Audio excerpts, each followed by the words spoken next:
adorarmos o nome do Senhor, glorificar a Ele, porque nós que servimos ao Senhor, irmãos, nós não temos outro recurso, né? Falando-se espiritualmente, só Deus é o nosso recurso. A Bíblia diz, o salmista Davi diz que o nosso refúgio e a nossa fortaleza, o nosso socorro bem presente é o Senhor. Outra passagem, Davi fala que o nosso socorro está em o nome do Senhor. Davi também fala que, assim como um pássaro escapou do laço do passarinheiro, a nossa alma escapou. Oh, glória! Amém, irmãos? Esses irmãos estão animados aí, irmão Jesus. Dá uma sabedoria aí, irmão. Reage, irmão. Olha, irmão, não tem nem coragem de tocar. Toca no irmão aí, irmão. Manda ele reagir em nome de Jesus, irmão. Toca aí, irmão, lá no meu. Toca aí na Gabi. Toca aí na irmã Ivete. Reaja, minha irmã. Em nome de Jesus, né, irmão? Quem tem o Espírito Santo está vivo, irmão. Oh, glória. Glória a Deus. E você está vivo. E acabou-se. Foi a glória de Israel. Nós já estávamos, irmão, estudando do capítulo 1 ao capítulo 3 do primeiro livro de Samuel, o Eco da Palavra. Nós entendemos o processo de Ana, né? O menino Samuel estava no templo, aprendendo com o sacerdote ali. E nesse período que o menino está no templo aprendendo, né? Que ele chegou ali para ser orientado pelo profeta, pelo sacerdote ali. Nesse mesmo período, tem dois jovens, tem dois obreiros. Olha que lindo, cai bonita a palavra, né? Porque Ofni e Finéias estavam trabalhando no templo. Aliás, era para estar trabalhando. Só que Ofni e Finéias, que era para ser obreiros aprovados, Ofni e Finéias, que eram filhos do sacerdote, era para estar se preparando para ser sacerdote também. Talvez era para ter uma confusão ali, quem ia ser. Não, aí Ofni dizendo, vai ser eu. Aí Finéias dizia, vai ser eu que vou assumir o lugar do meu pai. Essa briga é uma briga boa. Quando você briga para querer as coisas de Deus, quando você se esforça. Então Ofni e Finéias está no templo, não servindo ao Senhor. Ofni e Finéias, a Bíblia diz que eles desagradam, eles pecavam diante ali da casa do Senhor, da presença do seu pai.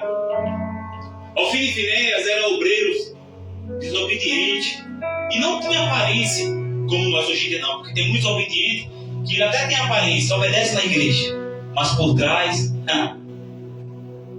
ele desobedece. A Bíblia vai dizer que o povo de Israel saíram desse capítulo 4, depois não vou estudar em casa. O texto vai dizer que o povo de Israel saiu para pelejar contra os filisteus.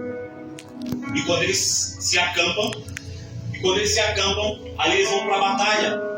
E a Bíblia vai dizer no capítulo 4 de 1 Samuel que quando eles vão batalhar, a Bíblia diz que 4.000 homens israelitas, 4.000 homens que serviam ao governo de Israel, caem diante dos filisteus. Sabemos que os filisteus é aqueles que são conhecidos como os homens que não têm aliança, os homens que não têm compromisso com o Deus de Israel. Para se lembrar dos filisteus, só se lembrar dos gigantes, né? Golias, né? Que também era um filisteu, que Davi ignorou ele e disse: quem é esse circunciso filisteu para afrontar o povo da igreja que se torna presidida? Glória, aleluia! É esse povo, os filisteus, que no começo da batalha eles conseguem abater 4.000 homens israelitas. E esses homens morrem, o exército de Israel, eles recuam. Eu peço a atenção dos irmãos. E quando eles recuam, a Bíblia vai dizer no capítulo 4, onde a gente acabou de ler, que eles voltam para o arraial. Ali quem sai para se organizar, para ter uma nova batalha. Só que esses homens israelitas vão na cidade buscar os anciões, buscar os conselhos dos anciões. E quando eles vão, os anciões têm uma ideia: vamos pegar a arca do Senhor? Porque se eu pegar a arca do Senhor, Deus vai estar conosco, porque a presença de Deus, irmão, ela habitava na arca do Senhor, na arca da aliança, né? Conhecida como a arca da aliança. Hoje, glória a Deus, que o Espírito Santo habita em nós, que somos conhecidos como o templo do Deus vivo. Eu vi uma vez uma irmã dizendo que ela é templo do Espírito Santo. Ela não precisa congregar, não precisa dizimar, não precisa mais nada. Ela é templo. Ela esqueceu de dizer corpo. Ser templo não lhe dá direito de ser corpo. Aqui está o corpo, o qual Cristo é o cabeça. Quando a palavra diz que nós somos o templo, isso aqui é codicilo, desculpe parar a pregação. Quando a palavra de Deus diz que nós somos o templo do Espírito Santo, a palavra de Deus está dizendo agora: a minha presença não habitará mais na arca, mas no templo. É nesse sentido, irmão. Aí os homens, sem fundamento, sem direção do Espírito Santo, sem base, pega um versículo que diz que o Espírito Santo habita não habita em templos feitos por mão de homem, mas habita em nós que somos o templo. Aí por um versículo que eles pegam, e agora eles julgam que eles são os portadores da presença. Eu não preciso de igreja, eu não preciso de pastor, eu não preciso de presbítero, eu não preciso de ancião, eu não preciso de diácono, eu não preciso estar na igreja, eu não preciso ser religioso. Quem está na igreja é religioso, porque eu sou o templo. O Espírito habita em mim. Aí, irmão, Jesus está perguntando: e você é corpo? Imagina eu estar aqui e a minha perna está na esquina. A Bíblia diz que um membro fora do corpo ele morre, ele apodrece. Então, irmão, há uma ignorância a respeito dessa doutrina que levantaram. Eu sou templo, você é templo, mas você é corpo. Você é templo porque se você se converter de verdade, Deus pode habitar em você. Mas se você não estiver ligado no corpo, você não faz parte dele. Voltando no texto, os anciões da cidade com os soldados de Israel, eles têm uma ideia. Vamos pegar a Arca da Aliança, porque na Arca da Aliança, como eu já disse, habitava a presença do Todo-Poderoso. Desde o deserto, onde o povo passava com a Arca, a presença estava ali dentro. Em muitas batalhas, Deus deu ao seu povo, através da sua presença, através da Arca da Aliança. Mas na frente desse livro, nós vamos ver Davi batalhando, guerreando e conquistando a Arca da Aliança de volta, pois era o símbolo da presença de Deus para o povo de Israel. Só que a ideia dos anciões começou a dar errada, porque a ideia foi boa. A Bíblia diz que esses anciões, eles pegam a arca. E quem trouxe a arca? Ofni e Finéias. Porque o sacerdote ele já era velho. Se não me falha, o meu texto vai falar que é 98 anos que ele tinha. Estava gordo, velho, cansado, seus olhos não abriam mais. É como se fosse hoje em dia assim: o pai levantou um patrimônio, fez uma casa, fez mansão, fez um grande império. Aí chega os filhos, cabaço, não tem experiência com nada e destrói tudo o que o pai fez. Alguém conhece uma história assim? Que o pai ralou, viveu, construiu, tem fazenda, riqueza, herança, suou, ralou, deu sua vida, entregou a sua juventude ali para construir, para quando o pai fica velho, cansado, morre, aí os filhos vêm e desfazem tudo que o pai fez em anos. É mais ou menos assim. Aí os anciões dizem: vamos levar a Arca da Aliança para a guerra, porque aí Deus vai estar conosco. Nós podemos até ter perdido essa primeira guerra, mas a segunda nós não vamos perder, porque tem agora a Arca da Aliança. Aí ele chama 2 obreiros, reprovaram. Eles chamam 2 obreiros que não têm presença, nem vive a presença. É perigoso, irmão, você andar com Ofni ou Finéias. É perigoso você ouvir o conselho de quem não tem presença. É por isso que a igreja que se diz de Cristo, irmão, ou pelo menos aqueles que se julgam ser cristão, está como está, saindo por ele gritando que é templo. Por quê? Porque um dia parou em algum lugar e escutou Ofni e Finéias, pessoas que não têm compromisso com a palavra e com o dom da verdade. É perigoso você ouvir Ofni e Finéias no seu casamento. É perigoso você ouvir Ofni e Finéias no seu trabalho. A minha pergunta é: você que diz que é cristão, a quem você está ouvindo, meu irmão? O que foi que Ofni e Finéias construiu no templo, vendo seu pai sendo um sacerdote? O que eles têm para passar para você, Ofni e Finéias? As pessoas que eram para ter a presença, mas desobedeciam a Deus, desobedeciam ao seu pai e faziam o que era mal perante os olhos do Senhor. Aí os anciões da cidade tiveram uma ideia. Está no capítulo 4 de 1 Samuel. Você vai ler em casa, não é agora não. Quem vai para a guerra? O povo de Israel e Ofni e Finéias, carga da aliança. Porque agora, julgando o povo, julgando os anciões da cidade, a presença não é mesmo. Quando Ofni e Finéias, o povo chega com a arca da aliança, no arraial onde o povo está reunido, a Bíblia vai dizer que houve festa. Por quê? Porque a presença de Deus chegou. A presença de Deus não se limita a Ofni e a Finéias. Quando a presença chega lá no arraial onde o povo está reunido, a Bíblia diz que o povo deu grande brado, a ponto do povo estremecer e Deus bradar naquele lugar, a ponto de os inimigos que estão do outro lado ouvir o povo hebreu vibrar, se alegrar com a presença. E quando se alegra, os filisteus ficam com medo. O que está acontecendo com o povo hebreu? Será que o Deus dele desceu do céu? E como aconteceu no Egito, onde o Deus dos hebreus liberou as pragas e o povo do Egito ficou na mão desse Deus, vai acontecer isso conosco também. Isso os filisteus conversando, tá? Não teve. Eu prego Bíblia, irmão. Quem gosta de Bíblia, igreja que só tem revelação, não, tem a revelação da palavra. Só que os filisteus, nós era povo sem temor, não temia, não tinha sabedoria, não estava aí para nada. Como diz o ditado aí, os filisteus não deviam sua cabeça a ninguém. Ora, bolas, que se ferre, eles estavam nem para nada.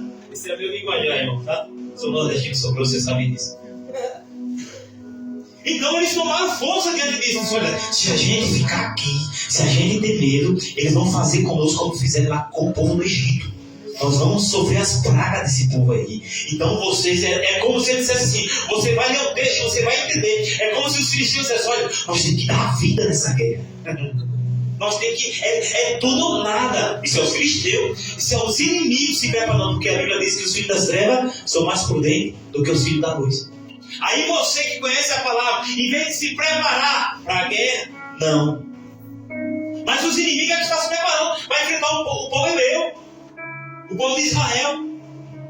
E a Bíblia diz que quando eles vão para a batalha, quando eles saem para a batalha, os filisteus contra o povo de Israel, contra o povo hebreu, a Bíblia diz que naquela guerra cai 30.000 homens do povo de Deus na mão dos filisteus.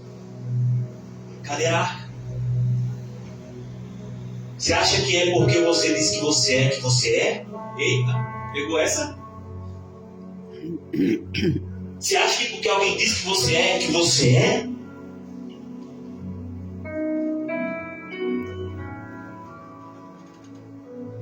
Quem transportou a arca naquela guerra foi Ofni e Finéias, homens que não tinham compromisso.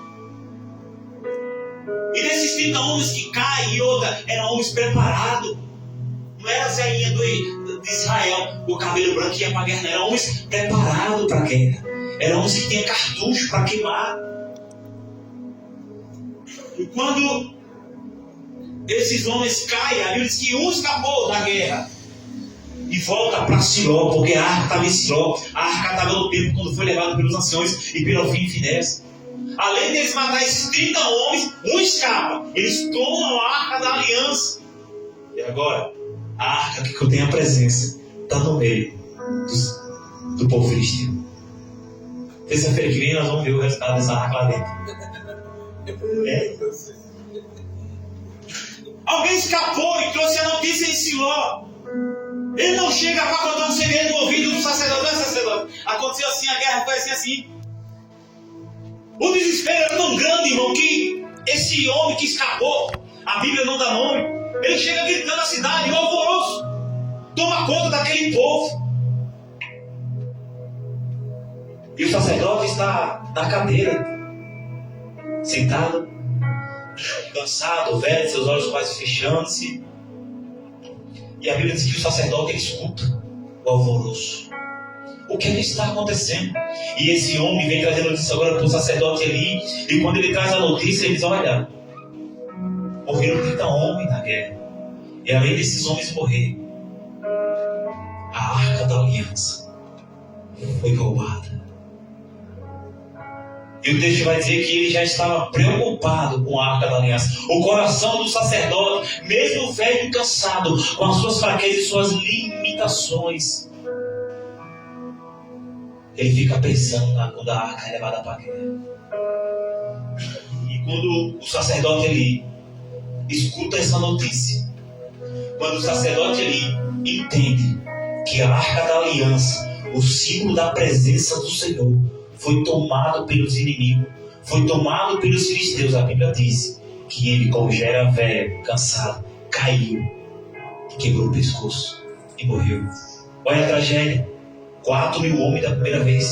Segunda guerra, 30.000 homens, 34.000 pessoas morreram. 34.000 pessoas mais 3. Ofni e Finéias também morreram pela mão dos filisteus. Para completar, o sacerdote também morre diante dessa notícia. Não, 34.004. Porque não foi só Ofni e Finéias que estavam na guerra que morreram. O sacerdote Eli e a mulher de Finéias também morreu. Quando a notícia entra no palácio, ela está escutando o mensageiro entregar a mensagem para o sacerdote Eli. Quando ele cai e morre, ela escuta que o marido dela também morreu. E a Bíblia diz que porque a arca foi tomada, o seu sogro morreu, o seu marido morreu na guerra, ela estava grávida, já perto de dar à luz. A Bíblia diz que a dor sobreveio e ela não aguentou e deu à luz o menino. E ao dar à luz o menino, a dor foi tão grande daquela mãe que ela entrou em parto na hora, com desespero, e a Bíblia diz que ela morreu. E quando ela estava morrendo e o menino nascendo, as parteiras dizem: olha, nasceu um varão. E a Bíblia diz que ela nem ligou para isso.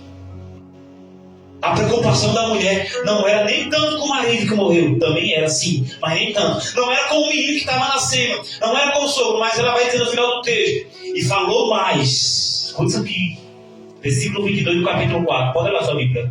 E falou mais: foi-se a glória de Israel, pois foi tomada a arca da aliança.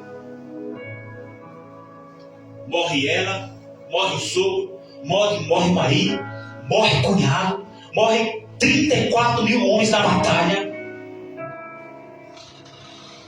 Foi embora a glória de Israel. O que vai ser do povo hebreu agora sem a presença do Senhor? A arca está na mão dos filisteus. Como que tem sido, irmão? Ou irmãos, a sua guerra? Como tem sido a tua vida diante da arca? Qual é o valor que você tem dado à arca, que simboliza a presença? Qual é o valor que você tem dado para a presença que está dentro de você? Em qual momento da vida ou da caminhada você perdeu a arca? Qual foi o momento da sua vida que você deixou o inimigo roubar a presença que estava aí dentro de você? Em que época? Me conte você, abra o coração. A presença que você sentia no templo, a glória que descia quando o povo hebreu começava a adorar o Deus do céu. Em que época ou em que tempo você perdeu a presença? Porque Ofni e Finéias, eles estavam no templo, mas eles viviam de qualquer jeito. E vaso que vive de qualquer jeito não sustenta a presença dentro dele. Em que época você... Aliás, tem uns que às vezes nem parece que tem a presença. Porque quando olhamos para a vida dele, nós vemos obreiros hoje em dia que tem tudo, só não tem a presença. Verdade. O infeliz. Aleluia.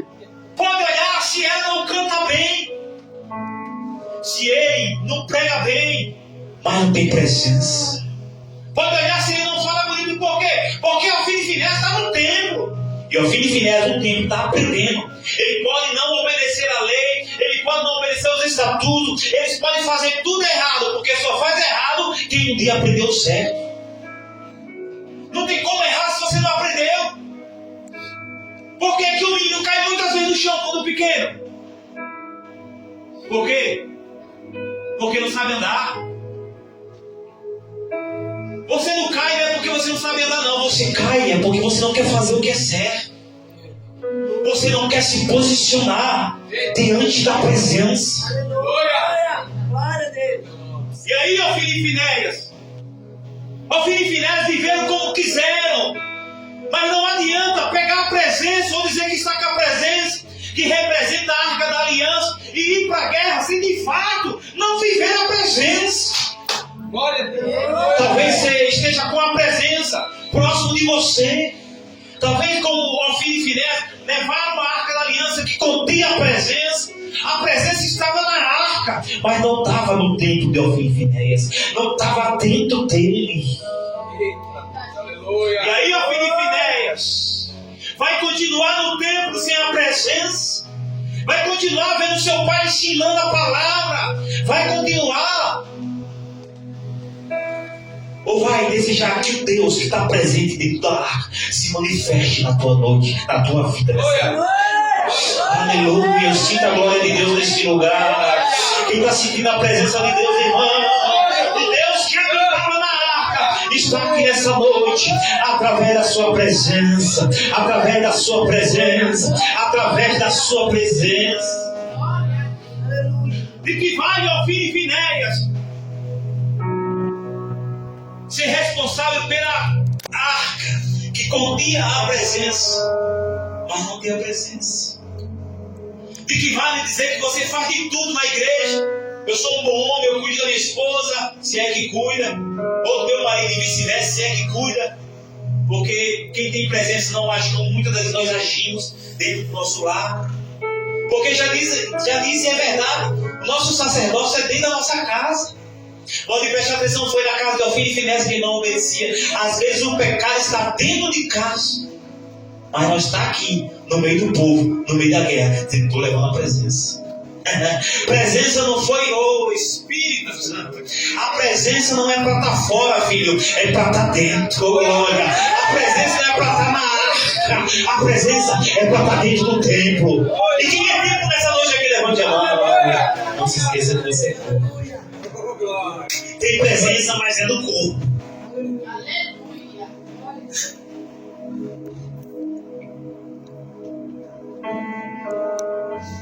O que será que pensava a mulher de Finéias, grávida de um homem, filho de sacerdote? Será que essa mulher tinha capacidade de repreender o marido? Porque se o sacerdote não repreendia, passava a mão nos filhos, será que Deus usava aquela mulher para dizer nada para Finéias? Será que aquela mulher não tinha capacidade de olhar assim dentro do marido? Mas tu te conserta, viu? Mulher, tu toma prumo. É ou não é, irmão? Porque quem tem a presença não aceita o que é errado. Aleluia. Glória. Você pode ver, você pode ouvir, mas aceitar é diferente. Aleluia. Você está entendendo, irmãos? Será que a mulher de Finéias não tinha capacidade, porque também ela servia, porque ela estava no templo? Será que a mulher não tinha capacidade de repreender o marido? Ou também ela concordava com a vida que Finéias levava dentro do templo? A minha pergunta nessa noite, irmãos, nesse culto de ensino de terça-feira é: de que lado está a presença que você prega? Dentro de você, de verdade, ou está fora da arca? Será que esse Deus que nós louvamos a Ele está no nosso meio de verdade? Está aqui dentro do templo, junto com o sacerdote e com o povo em Siló? Ou essa presença já foi tomada lá fora, no acampamento dos filisteus? Porque naquela época era a arca da aliança que continha, que representava a presença de Deus, e foi perdida. Será que não é por causa disso, irmãos, que nossos cultos estão frios? Porque alguém levou a presença? Porque alguém roubou a presença? Porque nós jejuamos e consagramos tanto para ter a presença, e por um ai a gente perde a presença. Você já prestou atenção? A gente marca um jejum na igreja, vem 5 crentes se arrastando. Glória a Deus, porque você é um dos 5 e veio se arrastando. E os outros 5 que nem veio. Glória a Deus. A presença está dentro de você ou está fora, ó filho de Finéias? Será que essa mulher não tinha capacidade de falar para o seu marido, ou o marido falar para a mulher e dizer: tu está errada, bichinha. Tu está errado, bichinho. Porque, irmãos, eu vou falar para vocês, a coisa mais fácil no mundo que tem hoje em dia é o que eu estou fazendo agora. É pregar. Hoje em dia, todo mundo diz que tem a presença. Mas quando você vai conhecer a vida do camarada, você vê que nem a arca mais está, nem ele está. Até a arca já foi roubada. E os filisteus nessa noite representam o pecado. Representa Satanás que nos faz pecar e nos faz cair. Olha aí, irmão, em que época da sua vida foi roubado de você a presença? Foi tirado de você. Você perdeu porque você não queria perder a presença. Nós não queremos perder a presença. Mas os filisteus vêm com força e nos tomam a presença. Por quê? Porque a gente confiou em Ofni e Finéias, que diziam que era o portador da presença. Não sei se vocês já passaram por um momento em que chega próximo a vocês um homem dizendo que ele é Deus, que é um santo, que é uma ovelha, que é um cordeirinho de Jesus. Ele tem a presença, ele revela, ele prega, ele faz tudo bonito. Mas quando você vai conhecer o infeliz, ele é pior do que lobo devorador, irmão. Eu não sei se você já se deparou com pessoas assim. Eu já encontrei tantos na minha vida que eu disse: Jesus, esse é o modelo de obreiro que eu não quero ser. Olhe, se não tem alguém perto de você, próximo a você, na rua da sua casa, aonde você morava, aonde você cresceu, se não tem alguém que você não deseja ser como ele, é ou não é? É verdade. E Deus livre essa noite, essa igreja de Ofni e Finéias se manifestar aqui dentro. Que Deus livre nessa noite de crente disfarçado. Que Deus nos livre nessa noite de lobos devoradores, distorcedores da palavra, da verdade, da comunhão, da doutrina. Deus nos livre nessa noite. E que Deus possa impedir, através da presença do Espírito Santo, Ofni e Finéias subir esse altar para pregar aquilo que é antibíblico. Ofni e Finéias prega que ele é o templo, mas Ofni e Finéias nunca vai fazer parte do corpo. Aleluia. Ofni e Finéias sai por aí enchendo a boca, não dou mais o dízimo agora. Eu dou uma cesta básica. Ofni e Finéias agora ele quer fazer a vontade da sua carne, porque aliás ele não vive a verdade. É no final dos tempos que Paulo fala que muitos se levantarão sendo doutores de si, levantando para si, corrompendo os bons costumes, a doutrina, levantando doutores. Como assim, pastor? Levantando pessoas como seu líder, só para ele dizer o que agrada ao meu ouvido.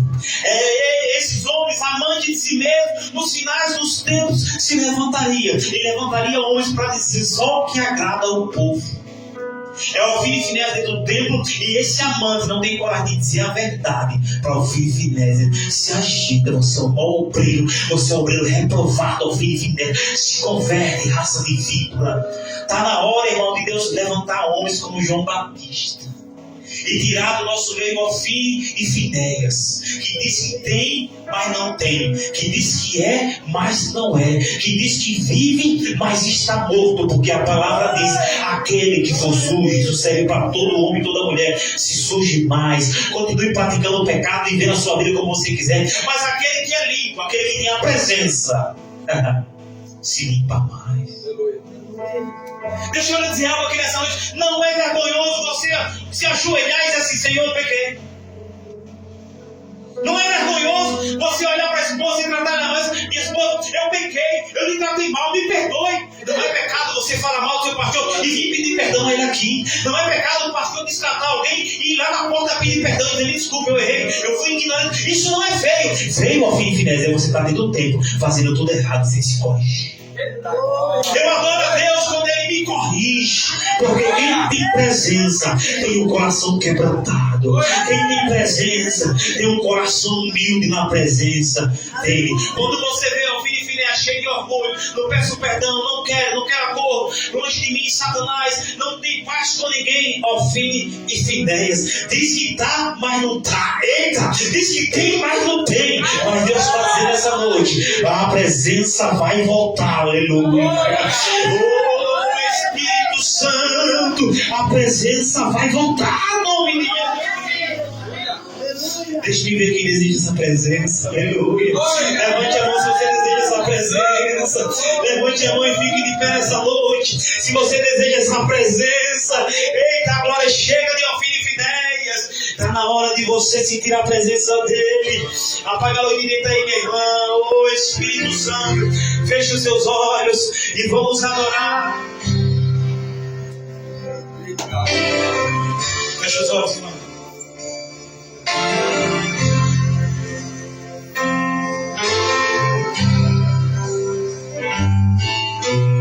Hoje eu descobri que sem o teu amor eu morreria hoje mesmo. Então eu vim aqui trazendo os meus pedaços. Olha o que sobrou de mim. Eu sei que o culpado é outra vez fui eu. Confesso que eu fiz tudo errado. Confessa, irmão. E o que era lindo se perder. Foi a presença, né? Mas vai voltar. Me ajuda outra vez, Senhor. Me dá de volta o que é meu. Que deseja a presença. Então vamos cair. Me ajuda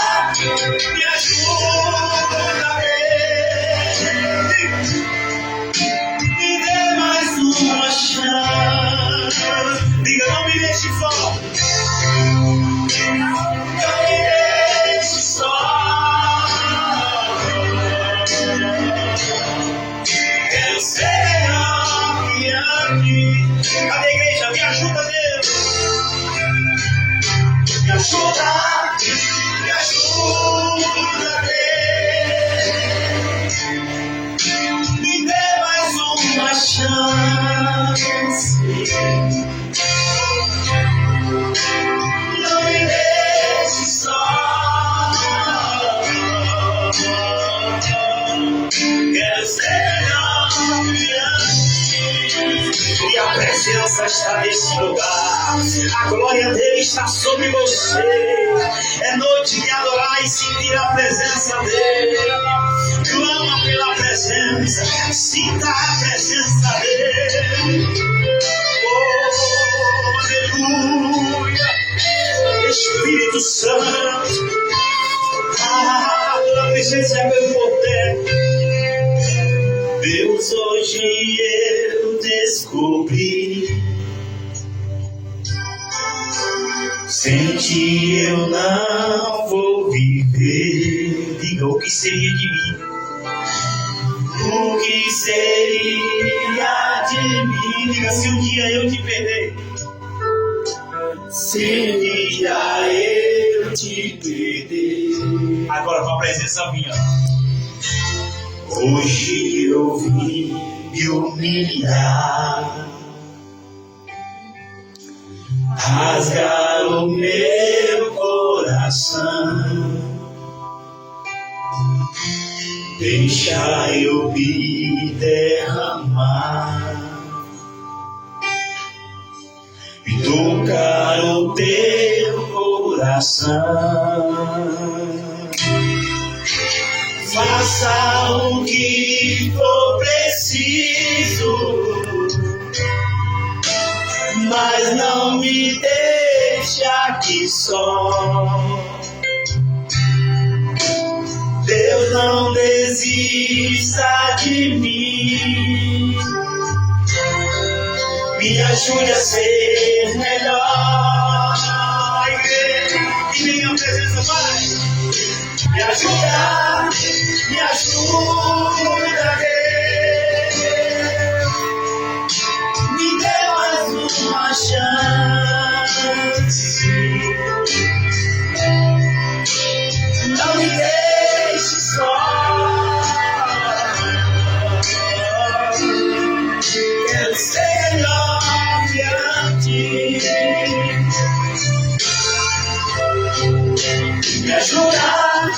Me ajuda, Deus.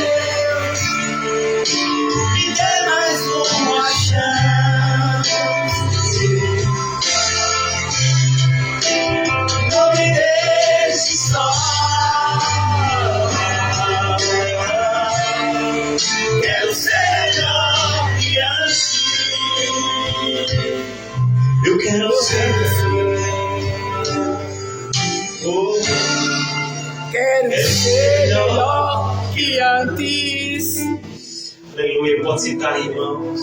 Aleluia. Como é glorioso sentir a presença do Senhor Jesus Cristo.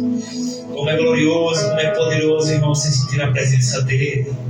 A presença que o mundo aí fora não consegue sentir. Aleluia. Então meu conselho nessa noite para você que está aqui, irmãos, não perca a presença dele. Aleluia, pastor. E como é que eu vou sentir a presença dele todo dia? Buscando, irmão, se derramando. Se você tiver uma vida 220, seus compromissos, como o irmão pregou aqui, se você estiver apaixonado pelas coisas desse mundo, você não consegue sentir a presença dele. Mas se você se ajoelha, ora e fala com ele, e diz: Jesus, eu quero sentir a tua presença, ele vai te tocar, aleluia. Ele vai te renovar, aleluia. Segura a presença. Segura a presença dentro de você, irmão. Pastor, como é que eu seguro a presença dentro de mim? É se santificando. Como é que se santifica, pastor? É abandonando tudo que não agrada a Deus. Às vezes é o coração duro, irmão, que precisa ser quebrado. Às vezes é essa boca aí, irmão, que precisa ser transformada. Às vezes essas atitudes, sabe por quê? Porque nós pregamos tanto Deus, falamos tanto de Deus, e o velho homem está mandando a nossa vida. Quem tem o velho homem não consegue sustentar a presença de Deus. Quem tem o velho homem não tem a presença. É uma escolha nessa noite. Ou você se torna e continua a ser aquele homem antes de dizer que se converteu como você disse que se converteu. Você tem as mesmas atitudes de Ofini e Finéias, ou você se converte de verdade, para de fato a presença habitar dentro de você. Amém, irmãos? Glória a Deus.